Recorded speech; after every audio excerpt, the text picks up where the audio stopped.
revenir sur un sujet qui m'est cher, non pas spécialement ce lieu que l'on nomme la Terre, bien que ce lieu que l'on nomme la Terre soit toujours présent, mais c'est plutôt pour revenir aux extraterrestres. Alors, je l'ai dit souvent, et je le redis encore aujourd'hui parce que le beau temps me permet d'être à l'extérieur. Et nous sommes dans la semaine, on va dire dans la semaine entre la Noël et le jour de l'an. Nous sommes donc une semaine pleinement dans l'hiver et le temps est absolument radieux. Alors est-ce que ce beau temps annonce d'heureux événements ou pas? Ça, je ne sais pas, je ne pourrais pas dire. Si ce beau temps annonce oui ou non de nouveaux événements, d'heureux événements. Par contre, je pense qu'il sera peut-être possible à l'être humain de s'éveiller davantage et de s'apercevoir qu'il n'est pas tout seul. C'est peut-être le moment où il faut annoncer, que la vérité doit s'annoncer. C'est annoncé ça dans la Bible. C'est aussi annoncé par d'autres, entre autres par le magazine Top Secret. Le rédacteur, dans ses éditoriaux, il parle souvent de la période de la révélation, de la période où il faut que la vérité se sache, il faut que la vérité soit communiquée, il faut que la vérité soit dite. Alors c'est quoi cette vérité qui doit être dite, qui doit être annoncée, qui doit être expliquée? À mon sens, c'est que l'être humain n'est pas seul. C'est une évidence. Et que surtout, ce n'est pas lui qui commande et qui dirige la Terre.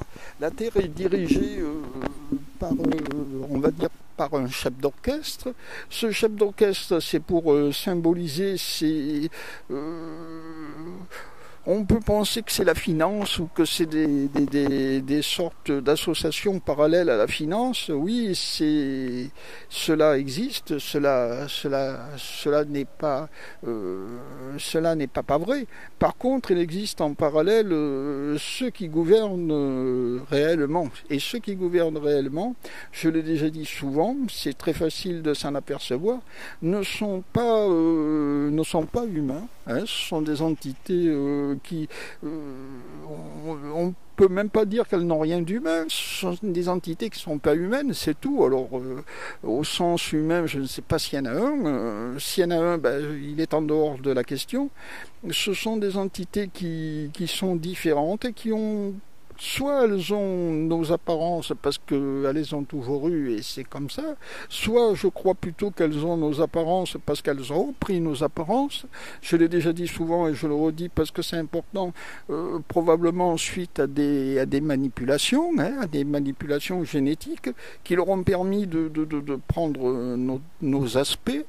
Suite à ça, elles se sont installées aux quatre coins, aux quatre coins de l'Hexagone, mais c'est plus précisément aux quatre coins de la planète, aux quatre coins du monde. Et elles ont bâti le monde tel que c'était le plus avantageux pour eux, pour pouvoir en prendre le contrôle. Alors là, elles ont d'abord, je l'ai déjà dit, je le redis encore aujourd'hui parce que c'est important, mis en place les souverains. Là, aujourd'hui, elles n'ont plus beaucoup besoin des souverains, mais elles ont besoin d'autres hommes. Elles ont mis en place les nations. Les nations ne sont pas arrivées par hasard. Elles ont mis en place le christianisme, entre autres, qui s'est répandu comme une traînée de poudre sur la planète entière. Mais il faut bien voir que ça ne s'est pas répandu par hasard. Il y avait bien un chef d'orchestre. Et maintenant, elles sont dans la dernière phase, en train de mettre en place la mondialisation. Alors comment s'aperçoit-on que nous sommes dirigés et contrôlés par des extraterrestres? Il faut, comme le remarquable chef-d'œuvre de Cindy Kubrick, ouvrir les yeux. Rappelez-vous de ce film avec Tom Cruise et puis Nicole Kidman. Il faut ouvrir les yeux et s'apercevoir qui dirige, quel est le chef d'orchestre, qui dirige à la fois tout sur la planète. Par exemple, prenez quelque chose de très simple, de très anodin, et puis que tout le monde peut y être confronté, c'est la mode. Prenez la mode. Dites-vous quel est le chef d'orchestre qui se trouve derrière la mode, et puis vous aurez une réponse. Prenez les bureaux du personnel, de partout dans le monde, ce qu'on appelle les bureaux des ressources humaines, et posez-vous la question qui dirige réellement, mais au haut de la pyramide, pas le petit directeur, chef de service, pas ça du tout, c'est pas ça que je veux dire, bien que c'est toujours possible. Posez-vous la question qui dirige réellement ces fameux bureaux des ressources humaines.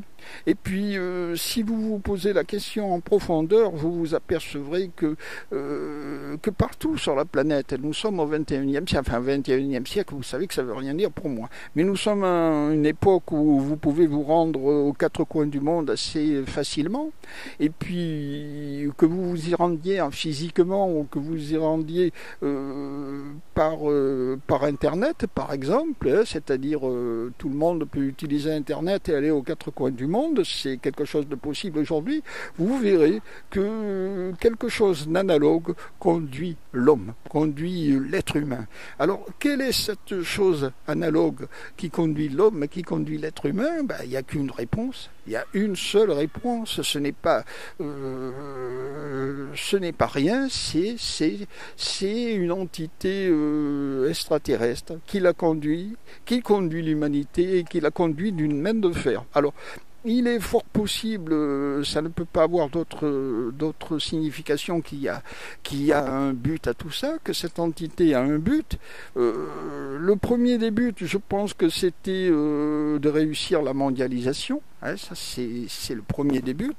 Le deuxième des buts, c'est pourquoi. C'est la question que l'on peut se poser. Pourquoi cette mondialisation?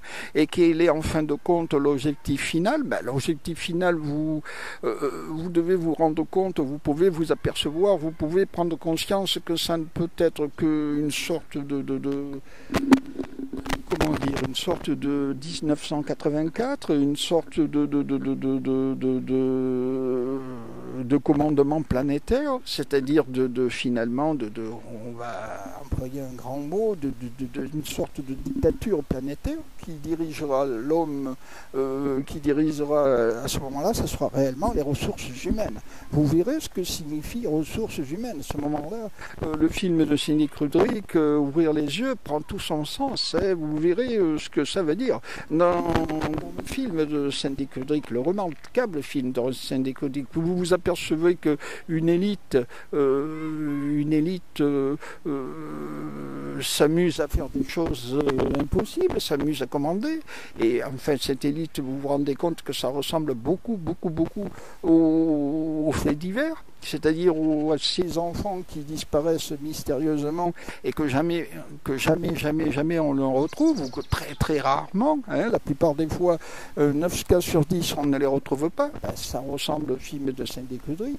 Alors, qu'est-ce que ça signifie? Ça signifie que l'être humain est tout simplement dirigé, contrôlé, commandé, qui se pose la question par qui, c'est important, mais qui se pose aussi la question, c'est autant important, de savoir quel est l'objectif final, quel est le but.